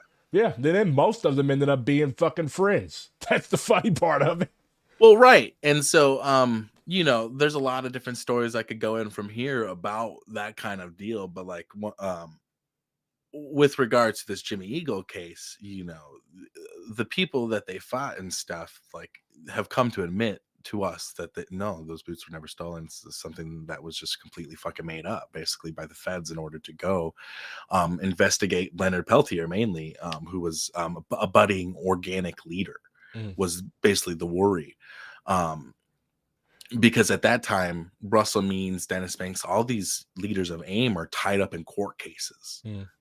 There is no leadership at that point because they're so fucking bogged down with the legal warfare, the lawfare or whatever. Yeah, That kind of like the Black Panthers. Like they spent a Well, it's shit. the same tactics. It's Yeah, the exact same tactics. That's one thing I really try to stress to people is, despite Ward Churchill sucking, his book is a good starting point as far as understanding that there's this huge connection between being afraid of communists and then being afraid of black and red nationalists. and You know, I have to plug Dr. Sharice Bernstelli's book again. Red Scare, Black Scare. Like literally talks about that. Like well, fear. I'm actually excited to pick that up. Actually, I think you said you tweeted about it or something, Yeah, and it's really good. I almost fucking took pictures of the whole book. I almost uploaded the whole book on a Twitter. But I don't think the doctor would appreciate that very much. right, right. Another good book to look into this specific history is recommended to me by people, former members of WICLDOC, the Wounded Knee Legal Defense and Offense Committee, and members of the Leonard Peltier International Defense and Offense Committee, called Blood of the Land, which is written by Rex Whaler. He's a New Ager, so it's like, Yeah. all right, but hey, he was there, so let's just read what he has to say and kind of deconstruct it, right? Um, but it's very fucking fascinating how then, after they've neutralized black and red nationalists very effectively, they move on to the environmental movement, The green right? scare. Yeah, the green scare. And like, I mean, if that doesn't tell you where your brain needs to be thinking, as a communist, like, you were Yeah. so neutralized 100 years ago, they could go on to only have to care about specific strains of the communist movement, and that's the ones that are supporting black nationalists, fucking red power, you know, climate justice is in general, because I see all of those as interconnected. I think land back is a very all-encompassing terminology that addresses literally every single one of those Wait, aspects. you're telling me that land back isn't just massacring all the white people and going back to 1491? Holy shit. Yeah, and see, the white people are like, no, you're going to get rid of everybody, and it's like, They're trying to like, no. what the fuck are you trying to drag me into it for? Like us and the indigenous people, we've had pretty good relations. We don't drag us into your shit. Well, and then we have a lot of Asian community members because when the railroads were going up, they would come hide out with us to get away from the debt, and we were like, okay. Or what's more fucked up is white, like, fucking people were like selling their kids to white Yeah. people, Or and it's just like, yeah, what? or the fucking drunk ass Irish would just get together and be like, let's go kill all the Asians. And Well, like in Denver, right? yeah, That happened. Like, and like I try to, well, and I mean, all across California, right? Vancouver. But like, I try to explain it to people. It's like when we're talking about land back, we're not talking about just land back for indigenous people. We're talking about black people who had their land stripped from them, if they were lucky to actually receive it. Yeah, like Like definitely owed some money. there's several there's several papers or studies that have been done. Like black farmers have been losing land, like either to the government or to huge corporations for decades. And there's a reason for that. Like the independent black farmer, like they did not want us to get like even be able to make a living. They wanted us dependent on them. That's why when we started coming north, like they would literally have the Klan station at the train depot, like to stop us leaving. Like, first of all, you cannot stop anybody from going anywhere. Like, you all made the South a living hell for us. You didn't want us down there. Now, when we try to leave, now y'all want us back on the plantation because at the end of the day, like, basically, the only reason that they did not enact like a full scale genocide against black people after we had finished being slaves, like they did indigenous people, was because like we were their labor force. Like they weren't going to be out there picking cotton and tobacco. They needed us for that. But like All right. like the Well, even then, the prison system continues to yeah, enable that. like the connection that you made, like basically in terms of the animal kingdom, like we were the agricultural animals and y'all were the wild animals. Like that is literally how they saw us. Yeah, it's a fucked up way to put it, and like Russell Means is problematic, but it's not wrong. Like that's not a wrong way to view why. Like we're still managed by the Department of Interior. No other human being is. Like we are on this. We are managed with national parks. Everybody else gets development secretaries and shit like that. Why are we? Why are we with animals? Because it seems to Like, me like they still consider you all like they, of course, well, yeah. they couch it in a bunch of new age, fake woke bullshit, but they still consider you all like to be akin to wild animals. Like, oh, Well, there's I try to some, explain it to people, and they'll be like, "Oh, where does it say that?" It's like it's not fucking written down, you motherfuckers. and that's the thing. Like, I think Malcolm said that like white people are extremely like intelligent. Like they're very good when it comes to producing shit. They're very good when it comes to like writing down shit, writing down how to steal. But in terms of like emotional intelligence, in terms of like actually understanding people, like they're horrible. Like they suck at that. Like they have no emotional intelligence. They don't have any. They seem to not have any like feeling for people as human beings. They see people as objects. Shit, they literally bought and sold by people Everything's a as objects. transaction. Yeah, everything's a transaction. Even their solidarity is transactional. Well, right, yeah, exactly. It's like as soon as you say one bad thing to them, it's like, no more donation, blah blah blah blah blah. It's like Yeah, take your that's money and transactional. take your money and shove it up your fucking ass. But Sitting Bull said something similar. He said, "The white man knows how to make everything, but not how to distribute it." And then he said that as Karl Marx was publishing Capital. So. Hmm. I wonder what he would have thought of Marx.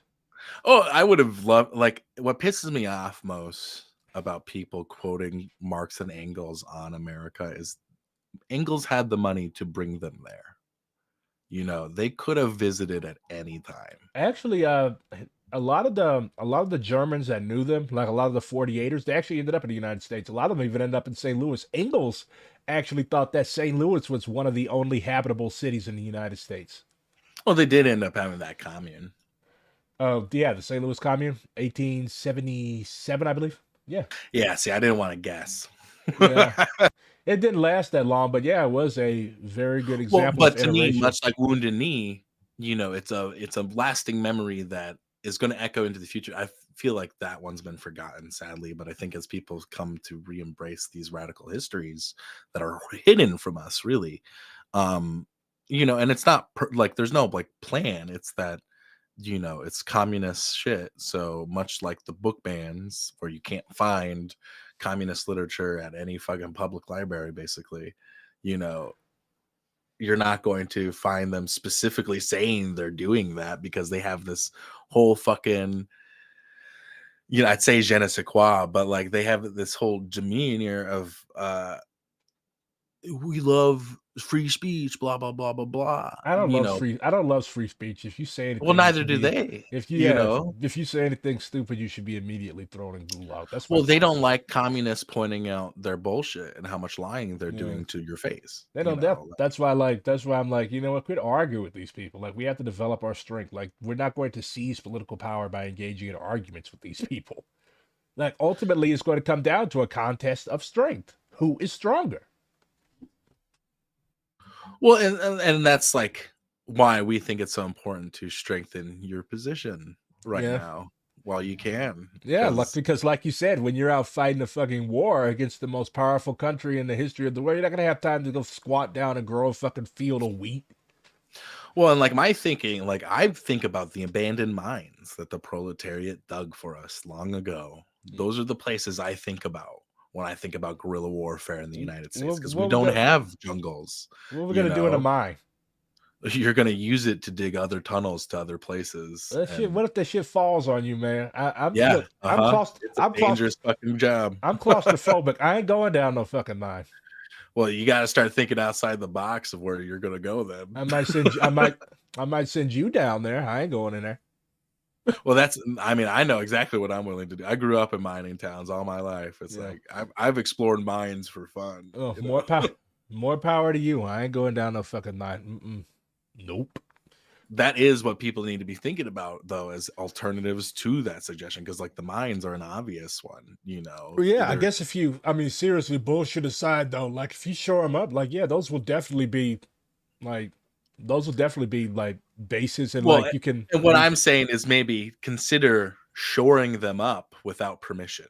yeah. You know, There's a like bunch of this is old lead mines like just south of me.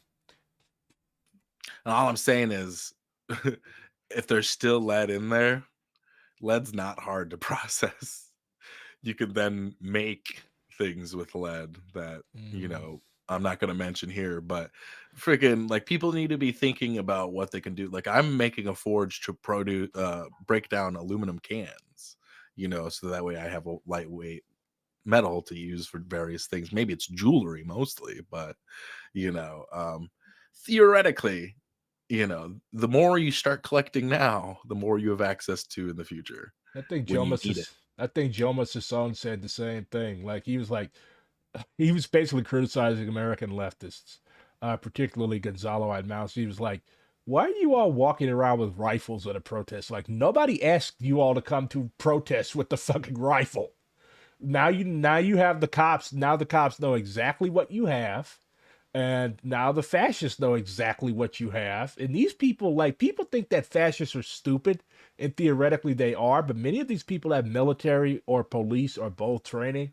Well, and And these people have caches of guns and shit. Like, I mean, it's not even a bad idea if you live in a really rural part of America with a big militia movement to go around with a metal detector in the woods and see if you can't find these yeah, caches. Like, yeah, take their shit so they can come kill you. well, take their shit, but maybe check for devices that are tracking it and shit. But Hmm. fucking, they have a lot of things. Billionaires literally like fund these people. Like a lot Koch of brothers are big ones of the yeah. militia movement. Yeah, like a lot of these people, like they're funded by millionaires and billionaires that have their own. Like, of course, you're not gonna see Jeff Bezos down at the border with the fucking rifle wearing a kit. He's not going to do that, but he's going to pay. Shit, he's got money for days. Shit, he's got money for millennia. He's going to like. Well, didn't he build that giant fucking clock? If that doesn't speak to how much money he has. I'm still trying to figure out who built that stupid fucking ball in Las Vegas that has all those Oh emoji on it. yeah. What Yeah, is that what is so. is I don't know what that is. It's so fucking creepy. I think they'd be putting ads and shit on it. There was a guy from Vegas in chat once, and we were talking about it. But that is just somebody so. opened up somebody paid to open up loot boxes on it. It's fucking. I don't fucking know. And it's literally just like the ultimate symbol of just waste. I hate. Yeah. Well, Las Vegas is the ultimate symbol of waste. Like you got a fucking huge ass city built in the desert. it's drinking up like Lake Mead is probably going to be dry by the end of this century, if I And recall this is correctly. even like the first of these cities. First they fucked up Havana, then they fucked up New Orleans, and now they're fucking up the desert. Yeah, like Las Vegas really should not exist. It should not. But the mob must Well, have their and that's money. like those are the cases where we are forcibly moving settlers. They don't have to leave the country, but they cannot stay in the desert and kill us all Yeah, because they don't like humid heat. Get a dehumidifier, stay yeah, inside. yeah. Phoenix, Tucson, like no, Like human beings aren't supposed to stay there all year round. That's why a lot of those people were moving. yeah. You know, I it's mean, because it yeah, gets hot. like there were indigenous people that lived in what we now call Death Valley, but that they lived there year round. Hell no. Fuck no. Did they call it? They don't call it Death Valley for fun. Well, it's like, and it's like Pine Ridge is like, yeah, we're fucking having a hard time surviving out here. We do not live how we used to live. We used to be able to just go south, or like there was like we had a practice of doing censuses during the winter because we would all set up winter camps and be camped together, you know, strength in numbers, able to keep each other warm easier and stuff like that. And so fucking what is that trait called? Megalomania? I don't even remember what we are talking about. I don't really know. But One uh thing about streaming is you generally the chat it can be either really good or it can be really shitty. really bad. People get off on a bunch of weird tangents. I ignore it most times. Okay. But you know, like you have these, I mean, just extreme examples of waste that need to be changed. They can't go on existing just because like you think you can create enough technology or something that you can stop the senseless waste of water. Yeah, Like the hubris is just mind-boggling to me. I think that's the word he was looking for, by the way. Hubris? Yeah, I mean, yeah, Oh, maybe. that's the definition of building a fucking huge ass city in the desert that just drinks electricity like like water. That's hubris. Like that's Like not it's going to literally happen. on all the time. Like you start to not know when you need to sleep. Like the psychological effects that city has on people alone Yeah, is Eh, terrifying. yeah. My like one of my coworkers, he's a fucking gambling addict. He goes to Vegas every few fucking months. I'm like, well, why? Why must you do this? In like 300, 400 years, Go whatever. to an Indian casino. Just go to an Indian casino. We'll rip you off just as good. Mm-hmm. And you're actually yeah, and you're actually helping contribute to the well-being of whatever nation's casino Sometimes. you visit. Sometimes, yes, or The sometimes you yeah. might be enriching certain compradors. Yeah, yeah. See, like a revolutionary position on gambling is, hey, we should have other options to funding our nations. Yeah, I don't gamble. I never have. Well, no, it's fucked up. It's fucked up what happens to people. Like, I mean, good for the tribes for divvying it out if they do, but it's still really fucked up how it's being gotten. Yeah. Well, white folks don't care about how they got theirs. I don't think y'all should care about how y'all get yours. To be honest, Oh, I I'm but just yeah, at some point, you know, you gotta do better, you know. At yeah, right now, by all means, keep them going. But after the revolution, we need to have a yeah, serious discussion on the damage gambling does to people's families and shit, you know. yeah. I noticed I don't see any plans for a future casino on this. No, well, so we have a casino on my res, and it's supposed to be per capita, and that was 30 years ago. Should we build a man-made river across the coasts to irrigate the desert with what? Salt water? Well, no, they literally are talking about doing that though. Can you water plants with salt water? I don't think so. I think so. I think the plan is to put a salination plant on Great Salt Lake, right? And they want to replenish it because that's emptying too. So Yeah. it's like a whole fucking like they're trying to two birds one stone things too, but um, it's I mean like worse than the Panama Canal. Yeah. Like, Yeah, because Panama is a narrow isthmus. You're building a yeah. fucking river across the United States.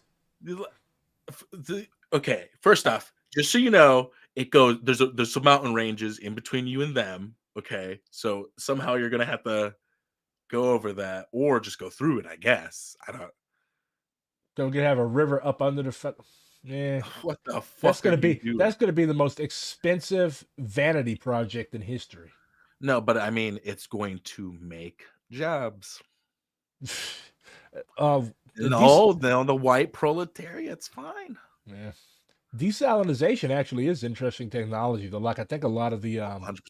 yeah, like a lot of the Gulf states are using, and of course the Gulf states also run on slavery. I think Israel uses it, but of course Israel also runs on the theft and murder of people in their land. But like a lot of desert countries are using it because like obviously there's no fucking Yeah, you have to. I yeah mean, you got to. Oh, in like this climate, like there is not enough fresh water, yeah, and yeah. So you got to as make long it. as Nestle's allowed to bottle it up and sell it to you, it will never fucking change. Yeah, I mean, it just makes sense to me. This is why we need socialism because like you're running out of water in your lakes and rivers. You're never gonna run out of ocean. Well, in land back, we also argue for water back, because first off, like my treaty is defined by where the tide rises on the other side of a river. That's where we define our border. Hmm. Is based on the water level. Like a lot of our treaties are centered around our usage of water. Like my chief, who won the war and got us the original 1963 and 68 Fort Laramie treaties, Chief Red Cloud. What he did is he went on a 2-year excursion across the watershed. So he went to the mouths of the Missouri and the Montana rivers, and then he followed the rivers and the streams and basically like intimately did an ecological survey Mm. of the land that we needed to be Lakota. And so actually one of the maps I provided not only shows the land cession and stealing that goes on, it's a black and white photo, but it also shows like the original 68 treaty land claim that this spring the headsman of the Ochete Shekaween will be pursued. Maybe I didn't upload it. You sent me a lot of stuff, but Yeah. I got a lot of resources, a lot of things to show. Mm. This is all from this year, basically. No, not that. That's Lewis and Clark shit. Yeah, they're to blame too. Yeah, they actually set out from my city. Like I remember in Yeah, I 2000, know. I remember in Fuck two, them. I remember in 2004, like they had a big fucking because that was like the 200th anniversary of Lewis and Clark going out west, and like they had a whole bunch of stupid ass, campy ass events with outfits that were not period appropriate even. And it was Hell yeah. just yeah, it's a fucking cult. I think they were like they left from St. Charles or somewhere near there. Well, and then so they get told to actually like, just pay the toll, like we would charge people tolls. Make friends with us by Thomas Jefferson or whatever. And then they just take it upon themselves to try to rip us off. Yeah, well, yeah.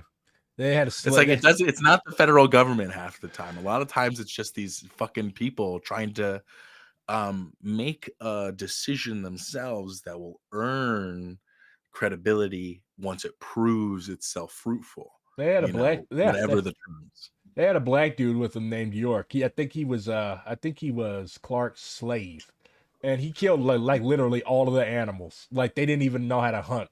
So they're like, "Here, York, here's a gun. Don't shoot us with it now. Go kill a deer." Well, and then that was the same with a lot of their fucking companions from indigenous tribes that ended up tagging along.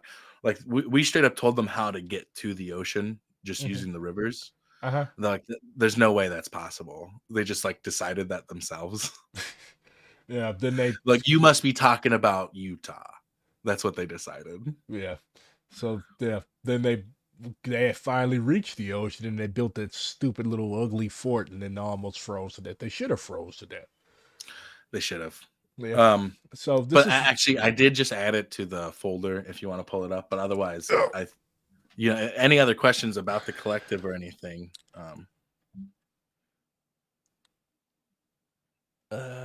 shit.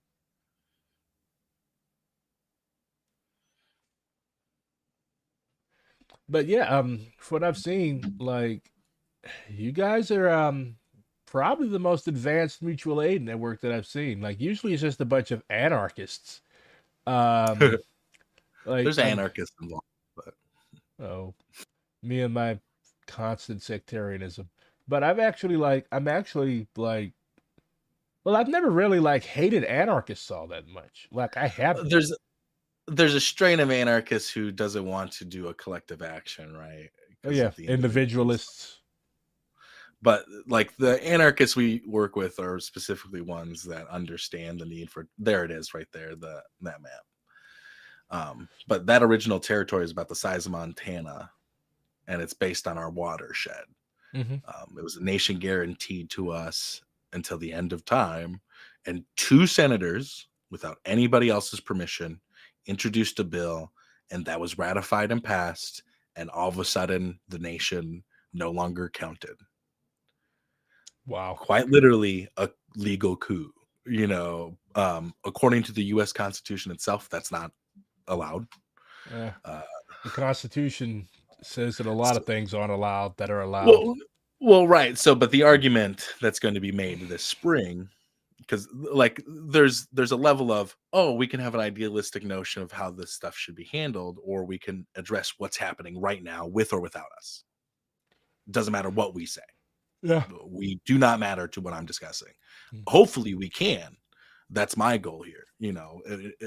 Help enough of the nation that our opinion does matter, as communists. But until that point, we had to deal with the fact that this spring, the Chete headsman is going to the Senate and demanding that the BIA and Indian Reorganization Act governments end operations and a return of this land, specifically made on constitutional arguments. So you're going to see a lot of weird bedfellows with right-wing constitutionalists who actually do value the Constitution. But then you're also going to see like there's an opportunity there to actually push a Palestine-related argument that there is an open-air prison here in the United States that has been illegally had land seized constantly. I mean, every fucking year. If they can take land, they will try. Like that uranium mine, that was 10% of the reservation got sold off the same day they raided the Jumping Bull Ranch. Jesus. Very same day. Was that a distraction from the greater crime? Makes you wonder. I'm still tripping off there was a fucking uranium reservation. Like I knew there was like shit like that on the Navajo reservation. Oh yeah, almost all uranium comes from either indigenous land or African land. Jesus. Like there is no ethical way to do nuclear until after the revolution. I'm a very pro-nuclear person. Me too. Weapons but and power. Like when I say, hey, we have to have a critique of uranium, it's the fact that in 10 years drinking the well water on Pine Ridge Reservation, you will have stomach cancer.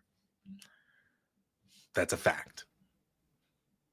I like nuclear power, but not at the fucking expense of giving thousands and hundreds of thousands of people stomach cancer. I mean, the answer is, this is my solution. We convert to nuclear power on the disarmament of nuclear arms into nuclear energy. Fair. I mean, that's fair. America basically piled these things up like Jenga blocks in the 60s and 50s. Yeah. So we've got more than enough to get rid of. Theoretically, there should be plenty to, first off, deplete the uranium, then convert that depleted uranium into plutonium, thus using about a 99% burn rate on the fuel. It leaves about a pellet about this size, and I mean, it's tiny, it's minuscule, it's manageable, The issue is it's being managed on the backs of Black and Indigenous people across the world, Mhm. not just here. Like I'm talking Australia, Canada, every settler colony. You Almost like I think the only ethical place to really get it, there was that one dude, I forget what country, but The dude with the ethical uranium. well, he just seized and nationalized the mines, and it's now under control of Africans, actually. Uh, So if we're selling the uranium ourselves, by all means, but even then, are you poisoning your own people to do that? Like there are safer mining practices, but they have to be implemented, and whites aren't going to do that no. because they're Yeah. not the ones dying. White people You don't know behave. White people really don't behave unless they're under a socialist government. exactly. I think. But I I think. do got to go get my kid from daycare. So I was hoping to wrap up. All right. A We can lot of wrap just up with. tangent. We can wrap up with that. White people don't behave unless they're under a socialist government. Land back. Laying back. Does not mean mass murder. It means land back. Yeah, it means just fucking using the land intelligently, usually in a way that promotes life Oh, instead of profit. And that's the old woman I talked about at the beginning who was suckling at her mother's breast when found under the truce flag, murdered. But she held that sign at the occupation and stuff like that. And oh. this is a picture from Akwesasne notes, which you can go read on the Internet Archive. It's called Voices from Wounded Knee. And it's like came out like the year after this 74. occupation. Yeah, so like I mean, these people were quick turnarounds on every one of these occupations. Another major one is the 1971 Trail of Broken Treaties, which is a cross-country caravan of hundreds of nations that from Canada too, that come from San Francisco to Washington D.C. They end up occupying the BIA building headquarters there and stealing 3 tons in documents. It's Stealing easier just to give you the weight. more like appropriating. Well, right. Well, I mean, it's not our document. We didn't write down the facts of what they were stealing from us, right?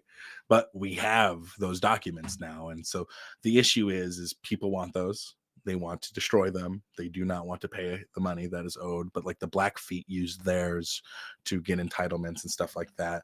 We're owed something like $3.2 trillion. Trillion.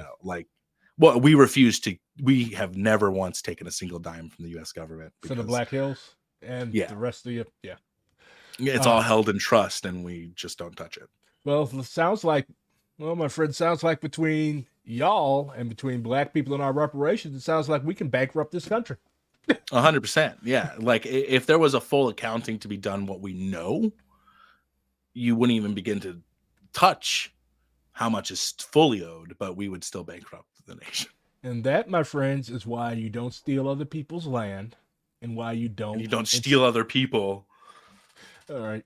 Well, it was a pleasure. Let's do this again soon.